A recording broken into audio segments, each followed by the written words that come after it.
Hello everyone, this is Pooja Singhal and I welcome you all to the channel Road to Libasna. And today it's time to revise the current affairs for the second week of March, which is 10th March to 17th of March. So let us begin. And there you go with some discounts and some promotions. So this is the YouTube channel Road to Libasna. You can search on YouTube and can subscribe so that you don't miss out the new videos. This is the referral code for an Academy Plus subscription, Anvit Agarwal, and how to maximize your credits and get more than 20% discount on an Academy Plus. You can WhatsApp at 98 this number. You can WhatsApp us at this number, and this is the Telegram group. You can search in the name of Anvit Agarwal for the Telegram group as well.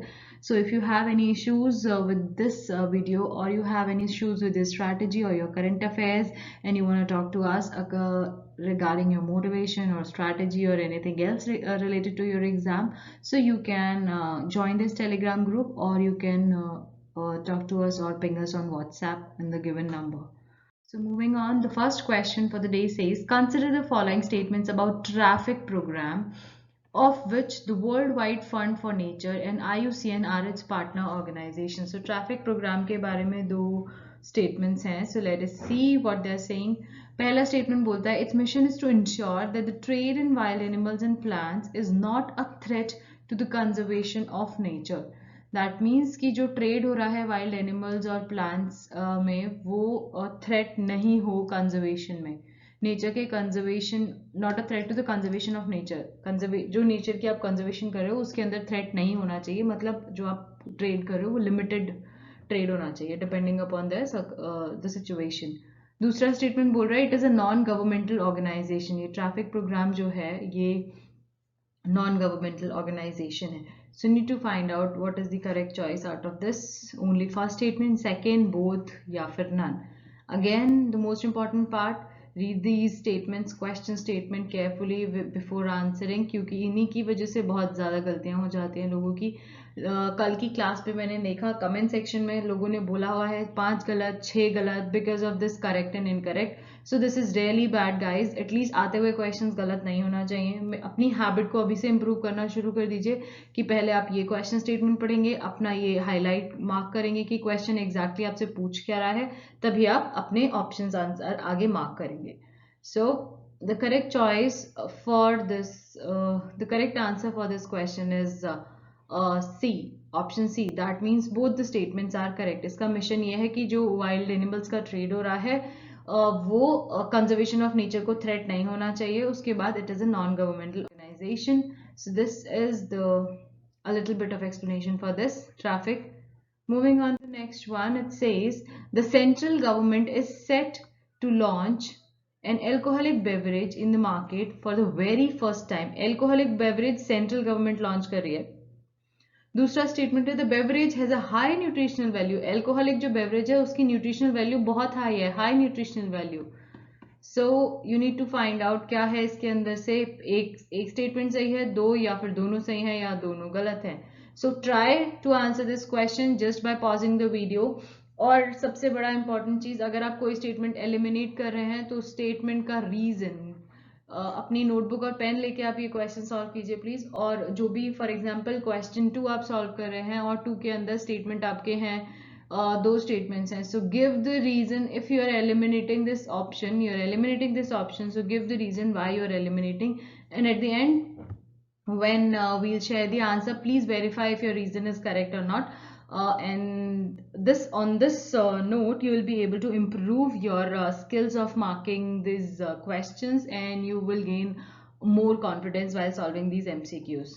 So here the correct choice again is option C. Both the statements are correct. Central government launch कर रही है एक alcoholic beverage market में पहली बार जिसकी high nutritional value होगी. सो this is the detail explanation. Mahua based alcoholic beverage है, महुआ nutri beverage इसका नाम है, पहली बार लॉन्च हो रहा है. 6 फ्रूट बेस्ड फ्लेवर्स हैं. ये इतनी इंपॉर्टेंट इन्फॉर्मेशन नहीं है. 700 रुपए के प्राइस पे मिलेगी 750 ml की बॉटल. ये इंपॉर्टेंट क्या है, पहली बार ministry of tribal affairs is getting into the bottling and sale of the alcoholic beverages. जो बॉटलिंग करेगी, मतलब जो पैकेजिंग और जो सेल के अंदर जो मिनिस्ट्री पार्ट ले रही है, वो पहली बार मिनिस्ट्री ऑफ ट्राइबल अफेयर्स ले रही है। आप देखो, अगर ये ऑप्शन में दे दिया गया ना कि इसकी बॉटलिंग या सेल कौन कर रहा है, तो कहीं दूर दूर तक ट्राइबल मिनिस्ट्री से लेना देना नहीं होगा। तो ये जिसने नहीं पढ़ा है, उसका आंसर ये गलत हो जाएगा डेफिनेटली। सो मेक श्योर कि ऐसी टेढ़ी चीजें जरूर आप पढ़ लें कि जो बिल्कुल पढ़ के आप रिलेट नहीं कर सकते या फिर आइडिया भी नहीं लगा सकते, जैसे कि ये है कि बॉटलिंग और सेल के लिए मिनिस्ट्री ऑफ ट्राइबल अफेयर्स हो भी सकता है। Okay, so next up we have, consider the following statements. Scientists have found a skull of 99 million year old flying dinosaur that is tinier than the tiniest bird known to humans. मतलब कि scientist को एक school मिला है, कितना साल पुराना, 99 million year old एक फ्लाइंग डायनासोर का स्कल मिला है, जो कि इतना छोटा है कि हम लोग जितनी सबसे छोटी बर्ड जो हमने देखी है उससे भी छोटा है वो, tinier than the tiniest bird known to humans. So क्या ये स्टेटमेंट सही है या नहीं? दूसरा बोलता है its fossils likely weight just 2 gram. जो ये फॉसिल्स मिले हैं वो 2 ग्राम, मुश्किल से 2 ग्राम का वेट है। So you need to find out कि सही जवाब क्या है इसके अंदर। You have 4 options again, so pause the video and try to answer. Let me share the correct answer here. The correct answer is option D, which is none. क्यों? क्योंकि incorrect पूछा गया है। जिसने करेक्ट इनकरेक्ट की गलती की है, मार्क इट गाइज। अगर अब तक भी आपकी गलतियां चलती जा रही हैं, सो डेली जो हम वीडियोस अपलोड करते हैं, हर दिन आपको इंप्रूवमेंट करना है। अगर आपकी आज 5 गलतियां हो रही हैं, सो 5 या 5 से ज्यादा नहीं होनी चाहिए नेक्स्ट डे, तभी आपका इंप्रूवमेंट ये कंसिडर होगा कि करेक्ट इनकरेक्ट आपका एटलीस्ट एक हेल्प आपकी हो जाए कि आप अगर ये वीडियोस रेगुलर देख रहे हैं तो आप करेक्ट इनकरेक्ट गलत नहीं करेंगे। मेक श्योर 100% आपके करेक्ट इनकरेक्ट वाले क्वेश्चंस गलत नहीं होंगे। सो हियर कोई भी स्टेटमेंट इनकरेक्ट नहीं है, सारे सही हैं, दोनों सही हैं। ये इसका 99 मिलियन ओल्ड मिला है, बहुत छोटा है, मतलब टाइनिएस्ट नोन जो बर्ड है ह्यूमंस को उससे भी छोटा, और इसका fossil is likely weight just 2 grams. This is the detailed explanation. You can read, and if you have any issues in this explanation, you can come back and ping us on the Telegram channel, or you can ping us on this WhatsApp number as well if you have any issues in the data, or you can the third method you can connect with it is the YouTube channel. So you can comment in the comment section under this video as well. Next up you have Global Protection Index 2020. Global Animal Protection Index 2020 is published by, कौन publish करता है ये? World Animal Protection, United Nation Development Program, United Nation Environment Program, या फिर IUCN. So ये तो static question है, बिल्कुल गलत। ऐसे रिपोर्ट्स और इंडेक्सेस जितने भी हैं वो एक जगह स्टिकी नोट्स होते हैं, स्टिकी नोट्स बना के आप पेस्ट कर लीजिए, जहां बैठ के पढ़ते हैं आप सामने वॉल पे पेस्ट कर लेंगे मल्टीपल स्टिकी नोट्स। सो वो आंखों के सामने से जो चीज रोज जाएगी तो वो आपको याद करने में ज्यादा इजी हो जाएगी। विजुअलाइज करी हुई चीज हमेशा ज्यादा याद रहती है कंपेरेटिव टू सिर्फ आप एक बार पढ़ लिए तो। सो here the correct choice is world animal protection. Global animal protection index कौन पब्लिश करता है? World animal protection. So this is the detailed explanation. Again, the same thing. If you have any issues, you can reach out to us by any of the mediums given below. Next question on your screen. Agraka Research Institute (ARI) Pune have cultivated 45 different strains of methanotrops and created the first indigenous methanotrop culture. पहला indigenous methanotrop culture बनाया है। दूसरा statement क्या बोलता है? मीथेनोट्रॉप्स metabolise. मीथेनोट्रॉप्स क्या करते हैं? They metabolise and convert methane into carbon dioxide, enabling them to reduce methane emissions from rice plants. Rice plant से जो मीथेन निकलती है उसको कम करने में हेल्प करते हैं। सो नेक्स्ट बोल रहा है rice fields contribute to nearly 10% of the global methane emissions. जो राइस की फील्ड्स है वो टोटल ग्लोबल मीथेन एमिशन में 10% का कंट्रीब्यूशन करते हैं। सो क्या है इन चारों में से सही जवाब? Please pause the video and try to answer. So here the correct choice is, आज ज्यादा घूमे हुए ऑप्शंस नहीं है आपके, तीनों ऑप्शन सही हैं। ये 45 डिफरेंट स्ट्रेन्स बिल्कुल सही जवाब है। पुणे ने 45 डिफरेंट स्ट्रेन्स कल्टिवेट किए हैं। उसके बाद मीथेनोट्रॉप्स क्या होता है ये भी सही है, और राइस फील्ड कंट्रीब्यूट करते हैं 10% in global methane emission. So all the statements are correct and there you have the detail explanation for this. So moving on to the next question, I I hope आप लोग explanation पे ज़्यादा देर नहीं रुक रहे होंगे. If you want to read the explanation, so after completing this video you can come back again and give a pause here and then move ahead. Next up, okay, so this is talking about युवा विज्ञानी कार्यक्रम. Consider the following statements about युवा विज्ञानी कार्यक्रम. क्या है ये युवा विज्ञानी कार्यक्रम? The program will be of 2 weeks duration during the summer holidays. गर्मियों की छुट्टियों में 2 weeks का प्रोग्राम है ये. 3 students from each state union territory will be selected to participate in the program. 3 students select किए जाएंगे हर state या union territory से. 5 additional seats are reserved for OCI candidates across the country. 5 seats reserve हैं लोगों के लिए. So क्या है सही जवाब आपका इसके अंदर? You need to find out by pausing the video and try to eliminate the options and justify your answer with the reason. So here again the correct choice. All 3 statements are correct. ज़्यादा manipulation नहीं की गई है आज के questions के अंदर. So युवा वैज्ञानिक कार्यक्रम के बारे में जो तीनों स्टेटमेंट्स हैं बिल्कुल सही हैं. 2 वीक्स का प्रोग्राम है गर्मियों की छुट्टियों में. 3 स्टूडेंट हर स्टेट यूनियन टेरिटरी से लिए जाएंगे और 5 एडिशनल सीट्स रिजर्व हैं OCI कैंडिडेट्स के लिए. छोटी छोटी डिटेल्स ही पूछ सकते हैं आपसे यूपीएससी के अंदर. जो भी गवर्नमेंटल स्कीम्स हैं या गवर्नमेंट के कोई और ये प्लान्स निकले हुए हैं, इन्होंने चलाए हुए हैं, सो इनसे रिलेटेड कि किसके लिए चलाए हैं, इलेक्ट्रिसिटी कहाँ सप्लाई कर रहे हैं, कौन से वर्ग के लोगों को सप्लाई कर रहे हैं. सो ये छोटी छोटी चीज़ें इंपॉर्टेंट हो जाती हैं इसके अंदर कि कितने करोड़ इसमें लगाए हैं, मतलब रेवेन्यू कितना है, ऐसा सब. सो मेक श्योर कि आप ये छोटी छोटी चीज़ें मिस नहीं करें. सो नेक्स्ट अप ये जो है इसके अंदर आप देख लेते हैं युवा वैज्ञानिक कार्यक्रम किसका है. ये इसरो ने शॉर्टलिस्ट किए हैं 358 high school students from across the country to be a part of its second annual catch. ये सेकंड है, युविका का सेकंड प्रोग्राम है, सेकंड सेम आप बोल सकते हो, सेकंड स्लॉट है, फर्स्ट स्लॉट ऑलरेडी हो चुका है. So next up you have according to this epidemic disease act 1897. So attacking the health care workers is a non bailable offence. मतलब कि आपको बेल नहीं हो सकती अगर आपने हेल्थ केयर वर्कर्स के ऊपर अटैक किया है तो. It may cause imprisonment ranging from 6 months to 7 years and fine up to ₹5 lakhs. 6 महीने से 7 साल तक की सजा हो सकती है या फिर आपको 5 लाख तक रुपए का भुगतान करना पड़ सकता है. So you need to find out इसके अंदर कौन सा सही जवाब है इन चारों में से. Pause the video and let me give you the answer. So correct answer is option D. D that means incorrect पूछा है. क्या इनकरेक्ट है? कोई भी इनकरेक्ट नहीं है. ध्यान से पढ़ के आंसर करना है. ये जब इनकरेक्ट पूछता है तो आप कोई भी ये सी और डी के अंदर से पैनिक स्टेट में कंफ्यूजन में लोग गलत मार्क भी कर देते हैं पता होते हुए भी कि इनकरेक्ट पूछा है. सो क्या इनकरेक्ट है? कोई भी इनकरेक्ट नहीं है, इसीलिए none is the answer, correct answer. So health care workers को अटैक करना according to this epidemic act 1897 it's a non bailable offence. आपको बेल भी नहीं मिलेगी और ये आपकी सजाएं हो सकती हैं. There you have a little bit of explanation.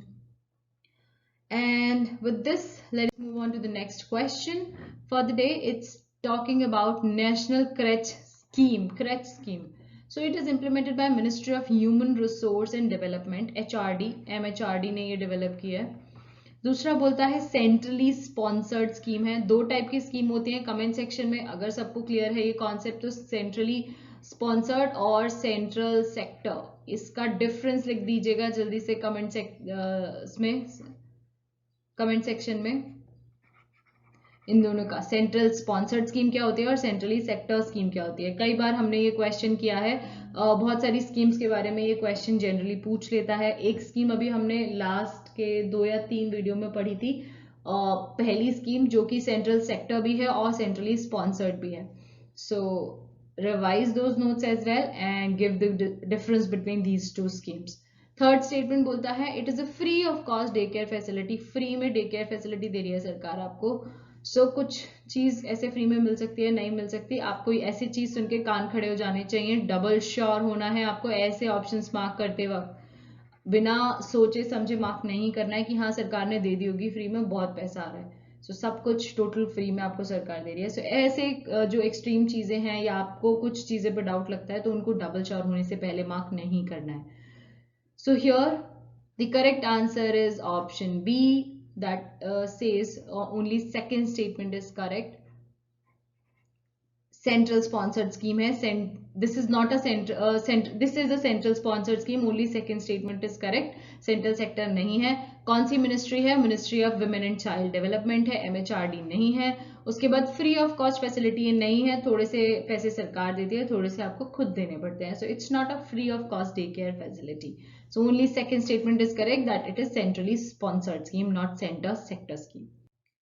Difference आप आई एम श्योर जो लोग वीडियो देख रहे हैं वो डिफरेंस मेंशन करेंगे कमेंट सेक्शन के अंदर. It's a basic difference but still concepts clear होने चाहिए सबको. So next, this is the detail explanation about the scheme. And so this question about Dandi March. The march directly followed the Purna Swaraj Declaration of Sovereignty. दूसरा statement बोलता है the then Viceroy Lord Wellington was hardly perturbed by the threat of salt protest. That means कि जो Lord Wellington थे उस time पे उनको जरा भी फर्क नहीं पड़ रहा था. हार्डली पर्टर्ब हुए थे वो इससे, जो कि ये सॉल्ट प्रोटेस्ट चल रही थी. So you need to find out इनके अंदर से क्या सही जवाब है. So it is here the correct choice is option B, second only. क्यों? क्योंकि इनकरेक्ट पूछा गया है.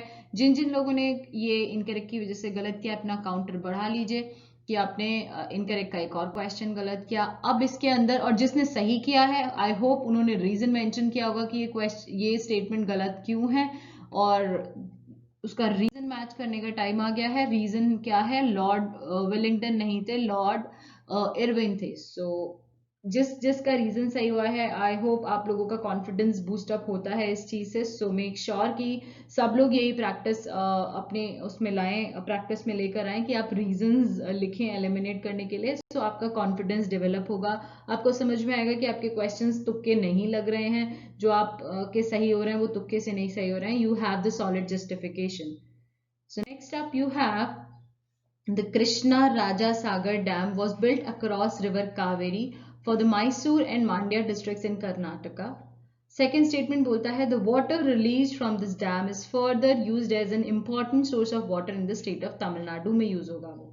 सो क्या सही जवाब है इसके अंदर से? दो ही ऑप्शन होते हैं हमेशा. दो ऑप्शन जब आपको मिलेंगे उसमें से यही नीचे रहता है, या तो एक स्टेटमेंट सही है, दूसरा सही है, दोनों सही है, या दोनों गलत है.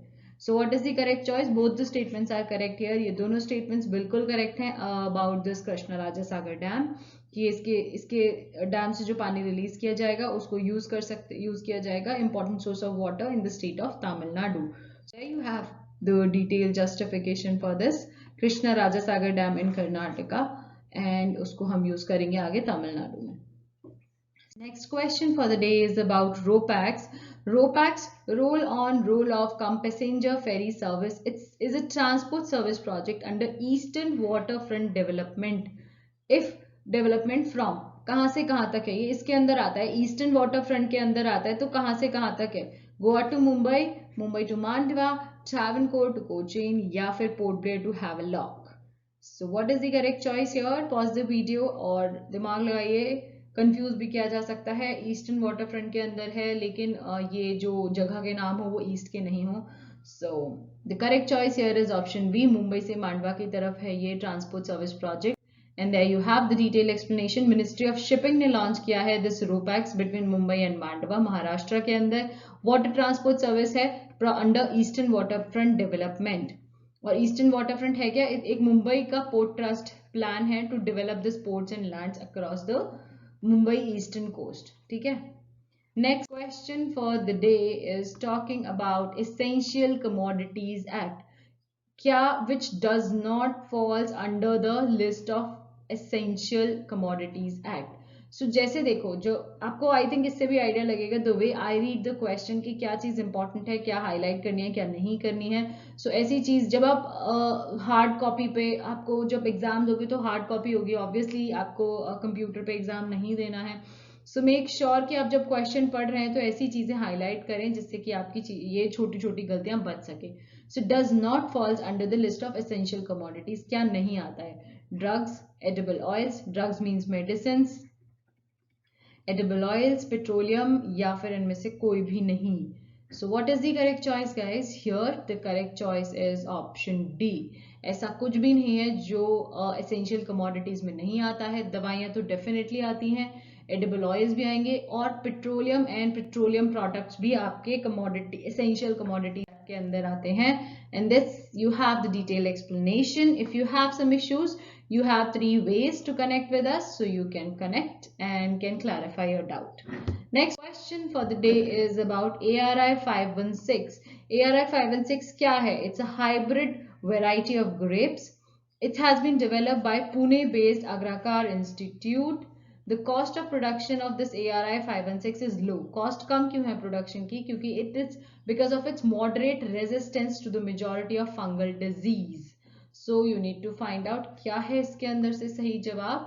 And after pausing, I hope you have paused and tried to answer. So the correct choice here is 1, 2 and 3. C. That means all 3 statements are correct. ये 5 ARI 516 ग्रेप्स की वैरायटी है. बहुत सारी बायोफोर्टिफाइड क्रॉप्स आपकी एक साल के पूरे करंट अफेयर्स में इकट्ठी हो गई हैं. So what you can do, again एक स्टिकी नोट्स बनाइए अपने और उन पे ये सारी क्रॉप्स मेंशन कीजिए कि फॉर एग्जांपल ARI 516 ग्रेप्स है या फिर मधुबनी एक गाजर आई है. सो ये सब आपको मेंशन करना है and again stick your sticky notes in front of you, जिससे कि आप रोज उन्हें देखते रहें और आपका रिविजन होता रहे, क्योंकि इनके बेसिस पे एक ना एक स्टेटमेंट आपको किसी भी क्वेश्चन में मिल सकती है और वो एक स्टेटमेंट इतनी हेल्पफुल हो जाती है कि आपको एलिमिनेशन में काम आ सकती है. सो ऐसा मत सोचिए कि सिर्फ ग्रेप्स आया तो ग्रेप्स ही याद करना है हमें, या ये सारी रटेंगे तभी हमारा कुछ फायदा होगा, नहीं तो नहीं.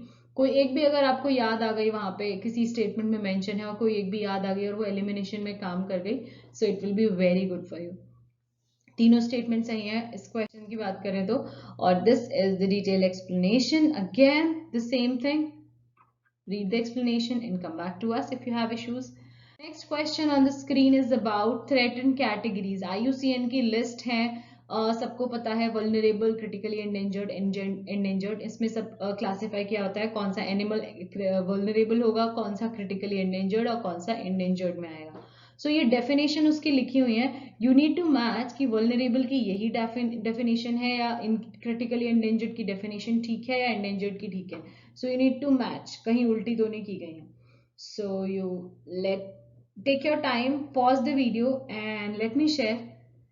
सो the correct answer here is option D. Why 1, 2 and 3. अब आपको लग रहा है 1, 2, 3 क्यों, तो देख लीजिए इसने इनकरेक्ट पूछा है. जिसने इनकरेक्ट फिर गलत किया है, so increase your counter guys. And सही करने वालों, आपका अगर जस्टिफिकेशन सही है, इफ यू कैन मैच कौन सी डेफिनेशन कौन से कैटेगरी की है, then well and good. Otherwise जिसका तुक्के से सही हुआ है, प्लीज डेफिनेशंस देख लीजिए कि वल्नरेबल कौन सी कैटेगरी होती है. एक बार आप देखोगे आपको डेफिनेटली आ जाएगा. सो तीनों स्टेटमेंट्स उल्टे किए गए हैं इसके अंदर, तीनों स्टेटमेंट्स गलत हैं. Vulnerable क्या होती है? It's likely to become endangered unless the circumstances threatening its survival and reproduction improve. So this is the definition for vulnerable. Similarly, critically endangered क्या होती है? Its species numbers have decreased or will decrease by 80% within the generation. Within 3 generations में 80% decrease हो जाएगी. That is critically endangered. And endangered will be, it's a population of organisms जो कि risk पे है एक्सटिंक्ट होने की, because it's either in few in numbers और थ्रेटेंड है. सो this is the definition. Please go through the definition, यहाँ लिखा हुआ है. बाकी डिटेल डेफिनेशन यहाँ पे है. इफ यू हैव कोई some issues in the definitions, you can definitely come back to us to clarify your doubts. Next question again about biofortification. So it's talking about Shayadri Megha is a red variety of paddy that is resistant to blast disease and rich in nutrients. Shayadri Megha एक paddy की variety है. Paddy क्या है? Rice होता है, rice की variety है. दूसरा स्टेटमेंट बोलता है it was developed under the hybridisation breeding method by cross breeding the best among the Jyothi variety with that of Akalu. ये 2 टाइप की वैरायटी को मर्ज क्रॉस ब्रीड करा के ये शायदरी मेघा बनाई गई है. Disease resistant and protein rich paddy variety. तीसरा क्या बोलता है? It is developed by university of agriculture and horticulture sciences Karnataka. किसने डेवलप किया? So you have these options. Make sure आप क्वेश्चन स्टेटमेंट और ऑप्शंस अपने ठीक से पढ़ें. So here the correct choice is again 1, 2 and 3. All 3 options are correct. आज की वीडियो में बहुत ज्यादा ट्विक आपको नहीं मिलेगा, या तो तीनों सही दिख रहे हैं या तीनों गलत दिख पा रहे हैं. So all 3 statements are correct. ये शायदरी मेघा है वैरायटी राइस की. अभी हमने एक ग्रेप्स की देखी थी ARI 516. दूसरी आपको मिल गई है Sahyadri Megha which is paddy. So please अपने नोट्स को इनहेंस करते रहिए. And this is the detailed explanation of this question. Moving on to the next question for the day. It's about Sir Creek. Consider the following statements about Sir Creek. क्या है? The creek opens up in Arabian Sea में खुलती है ये creek and roughly divides run of Kutch in Gujarat from the Sindh province. Kutch और Sindh province को ये रफली डिवाइड करती है और कहाँ खुलती है? अरेबियन सी में. दूसरा स्टेटमेंट बोलता है Sir Creek is considered to be among the largest fishing grounds in Asia. बहुत तगड़ा फिशिंग ग्राउंड्स है, लार्जेस्ट फिशिंग ग्राउंड्स है सर क्रीक के एशिया में. So these are the options. The correct option here is both 1 and 2. दोनों ऑप्शन बिल्कुल सही हैं. ये अरेबियन सी में ही खुलती है और कच्छ और सिंध प्रोविंस को डिवाइड करती है रफली और लार्जेस्ट फिशिंग ग्राउंड, जिसकी वजह से ये न्यूज में भी थी अभी. डिस्प्यूटेड है between India and Pakistan in run of Kutch marshlands. Disputed है क्यों? इसको ओरिजिनल क्या नाम है इसका? बाणगंगा.